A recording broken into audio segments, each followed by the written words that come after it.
अस्सलाम वालेकुम स्टूडेंट्स। बेटा आज हम 9th क्लास का लेक्चर नंबर 19 डिस्कस करेंगे और चैप्टर नंबर 2 हम स्टार्ट करने जा रहे हैं। पहला चैप्टर हमारा कंप्लीट हो गया। पिछले लेक्चर में हमने पहले चैप्टर के लास्ट 2 टॉपिक पढ़े थे, मस्टर्ड प्लांट और फ्रॉग। अब हम चैप्टर नंबर 2 स्टार्ट करने जा रहे हैं, सॉल्विंग बायोलॉजिकल प्रॉब्लम। अब इसमें भी biological problem, solving a biological problem को स्टार्ट करने से पहले हमारे पास डेफिनेशन आएगी साइंस की। हम साइंस किस चीज को कहते हैं? साइंस को हम कहते हैं, science is a systemised knowledge, systematic knowledge है, मतलब चीजें इसके अंदर स्टेप बाय स्टेप चलती हैं, चीजें सिस्टमाइज्ड हैं, रैंडमली नहीं चलती, स्टेप बाय स्टेप चलती है। सिस्टमाइज्ड नॉलेज है और ऐसा सिस्टमाइज्ड नॉलेज है जिसमें 3 काम होते हैं। पिछले चैप्टर की डेफिनेशन में हमने 3 काम पढ़े थे कि 3 काम किए जाते हैं, ऑब्जर्वेशन की जाती है, एक्सपेरिमेंट किया जाता है और कंक्लूजन निकाला जाता है। ठीक है, तो इसको हम कहते हैं systemised knowledge derived from observations and experiment. Derived from observations and experiments is called science. अब इसके बाद बेटा साइंटिफिक मेथड। साइंटिफिक मेथड क्या होता है?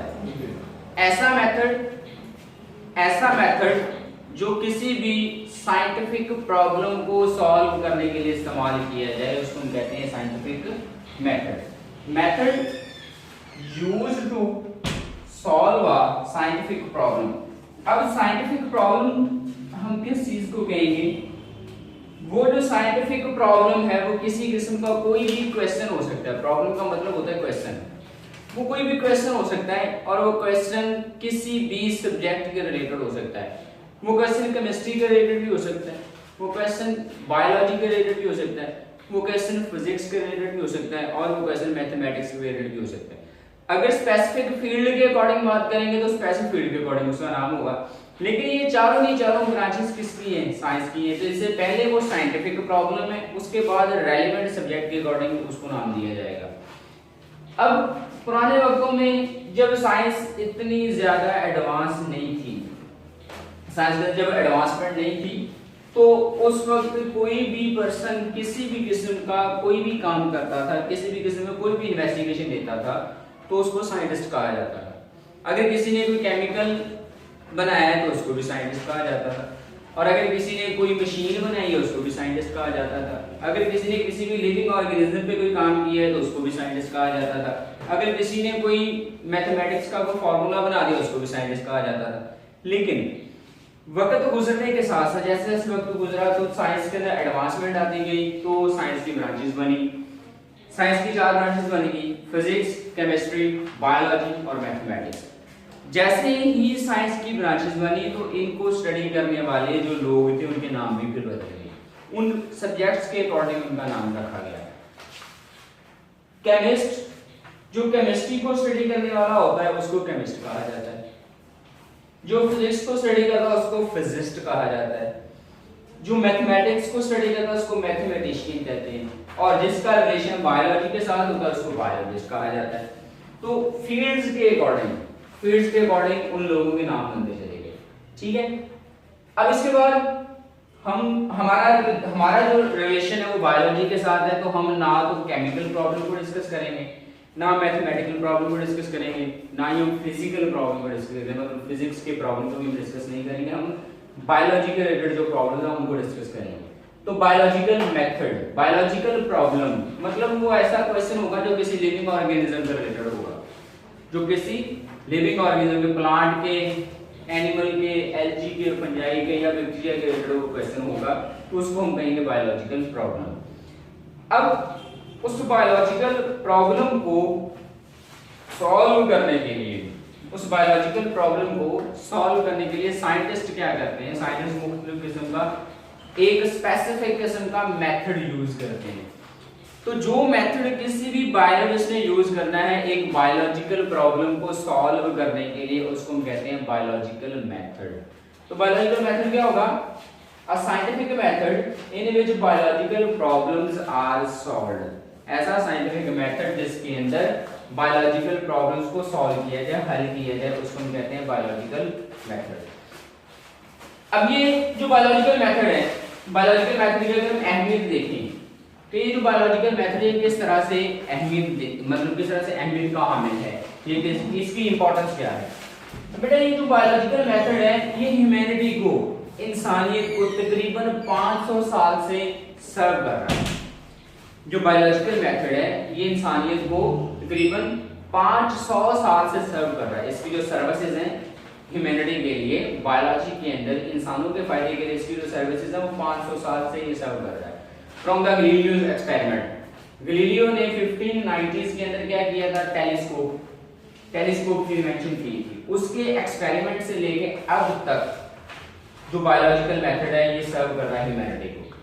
और इस बायोलॉजिकल मेथड की वजह से बहुत सारी फील्ड्स के अंदर एडवांसमेंट हुई है। बायोलॉजिकल मेथड की वजह से बहुत सारी फील्ड्स के अंदर एडवांसमेंट हुई है मेडिसिन के अंदर, कि अब आपको हर किस्म की स्पेसिफिक डिजीज की स्पेसिफिक मेडिसिन अवेलेबल है।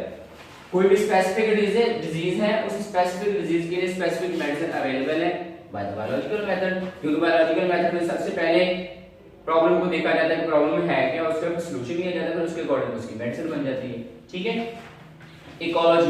इकोलॉजी हमने पिछले चैप्टर में बायोलॉजी के ब्रांचेस पढ़ी थी तो उसके अंदर हमने पढ़ा था कि इकोलॉजी क्या होती है या एनवायरमेंटल बायोलॉजी क्या होती है, लिविंग ऑर्गेनिज्म का उनके एनवायरनमेंट के साथ जो रिलेशन है उसी स्टडी को हम इकोलॉजी कहते हैं। तो इस बायोलॉजिकल मेथड को इस्तेमाल करके इकोलॉजी के अंदर एडवांसमेंट है। आप किसी भी लिविंग ऑर्गेनिज्म का हैबिटेट, किसी भी लिविंग ऑर्गेनिज्म का हैबिटेट ऑब्जर्व कर सकते हो और उसके कैरेक्टर उसके हैबिटेट के अकॉर्डिंग ऑब्जर्व कर सकते हो कि उसकी बॉडी के अंदर उसके माहौल के मुताबिक क्या कैरेक्टर्स होंगे, उसका उसके एनवायरनमेंट के साथ क्या रिलेशन है, क्या वो पॉजिटिव रिलेशन है या वो नेगेटिव रिलेशन है। ठीक है। और एडवांसमेंट हुई है टेक्नोलॉजी के अंदर, बायोलॉजिकल मेथड को इस्तेमाल करते हुए टेक्नोलॉजी के अंदर एडवांसमेंट हुई है। जैसे माइक्रोस्कोप की इन्वेंशन है। पहले कुछ ऐसी चीजें थी कि जो इंसानी आंख से नजर नहीं आती थी, उनको देखने के लिए उनको देखने का कोई तरीका नहीं था, तो फिर आहिस्ता आहिस्ता एडवांसमेंट हुई और एडवांसमेंट के नतीजे में माइक्रोस्कोप बना और माइक्रोस्कोप से फिर उन चीजों को भी देखा जाने लगा जो आम इंसानी आंख से नजर नहीं आती। ठीक है। बेटा एक छोटी सी ये जो बायोलॉजिकल मेथड है इसकी वजह से एक और काम होता है।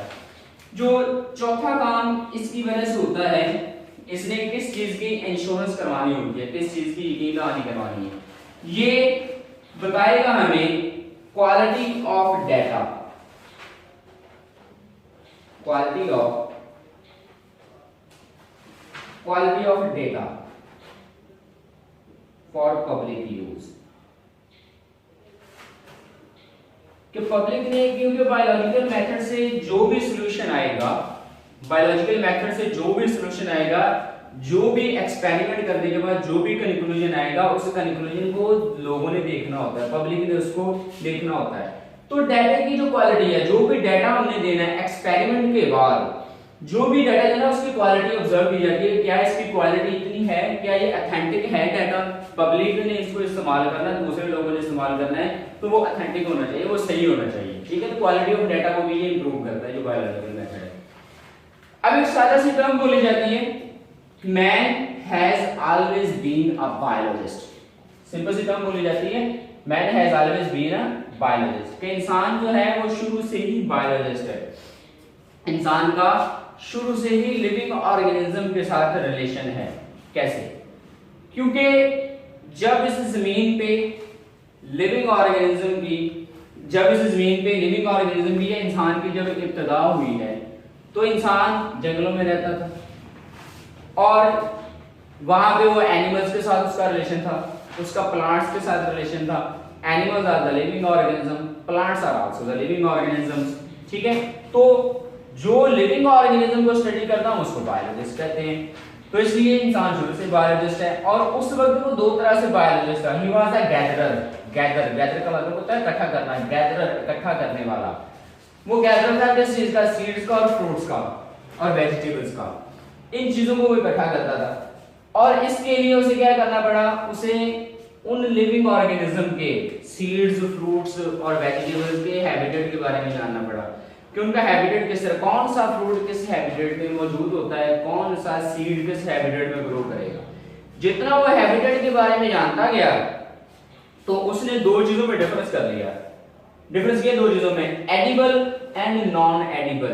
एडिबल जो कि खाए जा सके, ठीक है। एडिबल उन चीजों को कहते हैं जो कि खाए जा सकते हैं, that can be eat, that can be eat.